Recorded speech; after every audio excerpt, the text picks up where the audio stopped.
A enquisa de percepción social do galego encargada pola Xunta apunta a unha aceptación do denominado bilingüismo cordial. Segundo ese estudo, o 77% das persoas contesta en galego cando alguén se dirixe a el en galego, case un 84% contesta en castelán cando se dirixen a eles en castelán.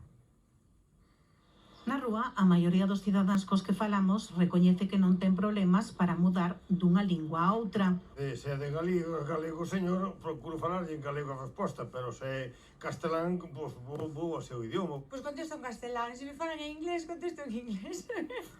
Mitad e mitad. Os que saltan dunha lingua a outra din que o fan de xeito natural, sen darse conta. É completamente automático. Pero o meu fillo fai igual, por motivos de entendemento que é mellor. Hai quen ten máis en conta a procedencia do interlocutor que o idioma. Si sei que é daqui, falo en galego, porque o entenden. Aunque non o falen, enténdeno. E se é de fora? Se é de fora, falo en castelán. E tamén quen prefire expresarse sempre na súa lingua materna.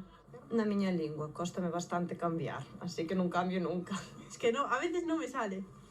Pero normalmente intento cambiarlo. A maioría dos entrevistados di ter un bo dominio dos dous idiomas.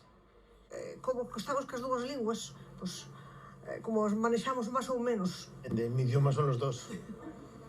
Non soy excluyente. Segundo a última enquisa de percepción social do galego encargada pola Xunta, o bilingüismo cordial conta cunha alta aceptación. Úsano máis do 75% dos enquisados.